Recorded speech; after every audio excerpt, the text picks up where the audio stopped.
Welcome to it. This is the Private Property Podcast, where we provide valuable knowledge and information on anything and everything property related. Whether you're a first-time home buyer, a seasoned investor, or just looking for some expert advice, we've got you covered. All you have to do is tune in every Tuesday and every Thursday at 7 p.m. for tips, insights, and expert advice on burning topics related to property. This podcast is brought to you by Private Property. Remember, you can find your new home on privateproperty.co.za.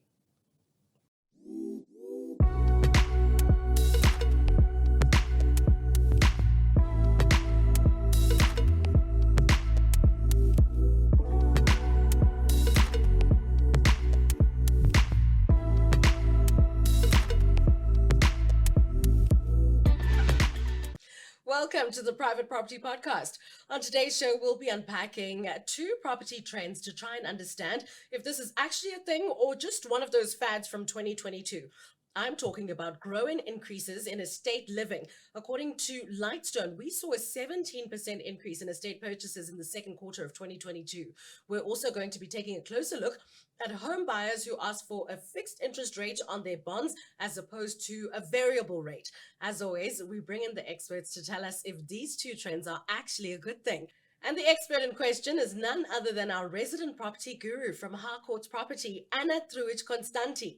But before we dive into the conversation, remember to comment below and share your thoughts on today's show. You can join the conversation by using the hashtag #FindYourNewProperty on privateproperty.co.za and hashtag the Private Property Podcast on all social media. We'll be keeping an eye out for your posts, and we may even feature some of your comments on today's show. Because this is the Private Property Podcast, where we provide you with all the valuable information you need about anything and all things property related. Welcome back to the show. Anna, how was your festive season? Tell me everything. Hi, Sebs. Good to see you. Festive season was quiet in terms of us not going anywhere. We stayed in Joburg, but busy with all the kids around and not at school. Okay, I mean, that doesn't sound quiet if your kids are home from school. Yeah, it's not quiet. Definitely not, but it's fun. It's good to spend some time with them. So you've heard the two topics that I just want to try and, talk about today. The first thing I'll ask you is, in your experience, when you see first-time home buyers, are they usually buying standalone homes? Are they buying in estates? Are they buying in freeholdings or sectional titles? What is the trend? So first-time buyers are most likely to buy sectional title units. So I think sectional titles account for almost a third of all purchases. So estates account for a growing percentage of home sales in the over 3 million rand bracket, increasing from around 20% in early 2010 to 39.7% in the second quarter of 2022. Now, according to Lightstone, just over 17% of all homes sold in South Africa during the first half of 2022 were actually in estates.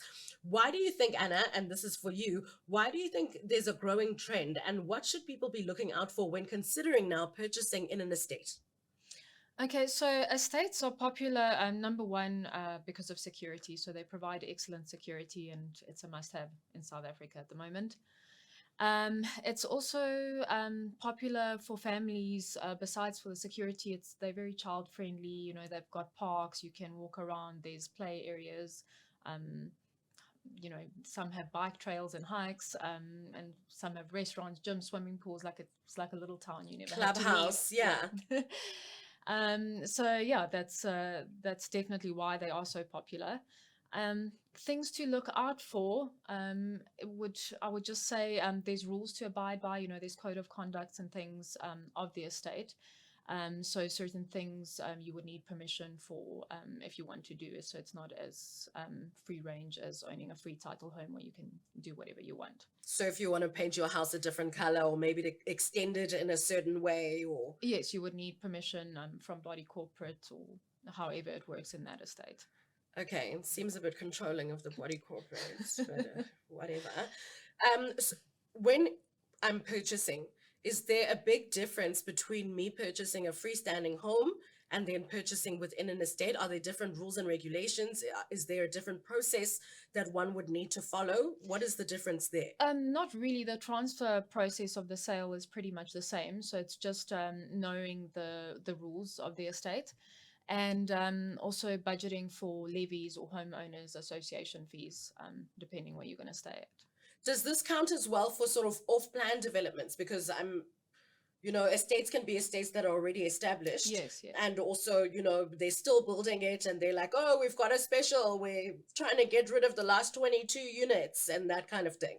Yeah, so it would be for both, but as I said, we would just want to check the rules and what they expect from you, so to make sure it fits in with what you want as well when you're building. Personal question for you. If you had all of the money, right? Let's say you've got all of the money in the world and you want to buy in an estate, which one are you buying and why? So if I'm staying in South Africa, I would probably go with Eagle Canyon. Yes, you're staying here. Okay. You're here in South Africa. Then I would go with Eagle Canyon. It's one of the best estates out there. What? It's beautiful. Like elaborate, like sell it to us, Anna. There's a golf course, restaurants, gym, like just everything you can think of. And the houses are obviously all top notch. So, are they super expensive? Is that why you haven't bought there yet? Yes. How much? I think they would go over 10 million. The standalone homes, there is sectional titles in there as well, but I would, if I had all the money. When I have all the money, I too will buy at Eagle Canyon, as advised by Ana Trujic Constanti from Harcourts. Don't say we never told you anything. Listen, there are these TikToks that I really want us to look at and discuss. Take a look at this. 3 real estate trends to take note of in 2023.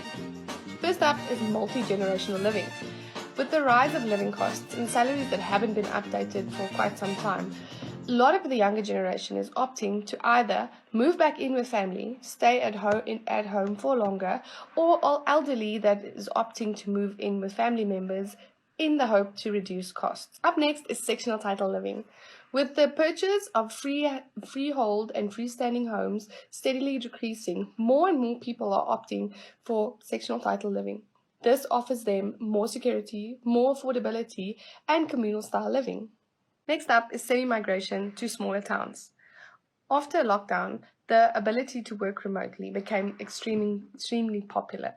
So with that, more and more people are opting to move to smaller towns where they can have a better quality of life while still working remotely and earning a decent income. Do you know that lady? I don't know. Oh, but you work for the same organization. Yes, we do, just at different branches. You guys are very smart there at Harcourts. Hey, you know a lot of stuff. Speaking of the lots of stuff that you know, the things she mentioned about the intergenerational living, multi-generational living. Yes. So now the granny's living with the whole family is just same house. Yes. You've seen this and it works and people don't kill each other. Well, that part I can't confirm, but I've definitely seen people pooling their resources together to live together in the same property. I think financially it's making sense for some people at this point. I've more seen it with the elderly moving in, with their sons or daughters. People are definitely looking for properties with granny flats and things like that. So they can all live on the same property, but not necessarily under the exact same roof. Yeah, because it really just sounds like a disaster waiting to happen. It could be, yes. Oh my goodness. So, okay, fine. I want to go back to, those were very interesting trends, and I'm going to ask you more about trends just now, but back to the interest rates that we were talking about. What is smarter? So a lot of people are playing with this interest rate situation. For you, in your experience, and now going into 2023, considering that there are talks and rumors of another interest rate hike that is coming along, what do you think is now the smartest thing to do? I don't know if it's the smartest, but in terms of my clients, they don't seem to go with the fixed interest rate, even though it seems lower risk for them. But it is higher risk for the bank. So the bank will still charge the client 2 to 3% over the current interest rate because they have to account for possible future increases. So it is a possible trend. It's not one that I've seen to be more common yet.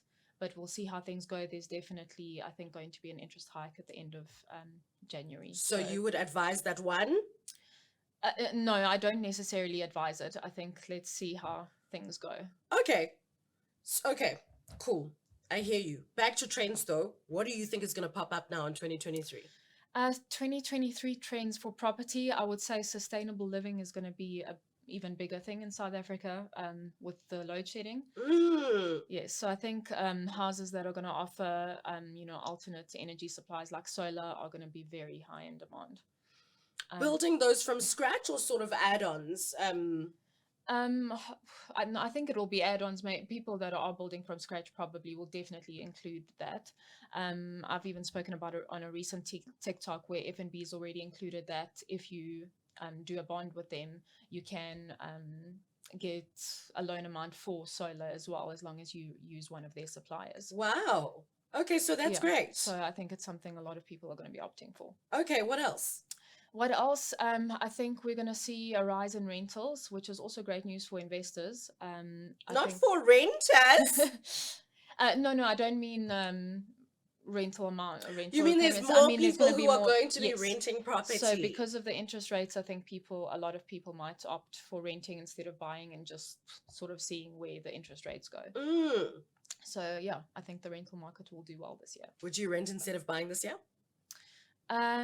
Me, no, I like owning. I prefer owning, but I would definitely consider investing in a rental property. Oh, that's smart. Got you. Anna, thank you so much for your time. That's all I'm going to ask you today, believe it or not.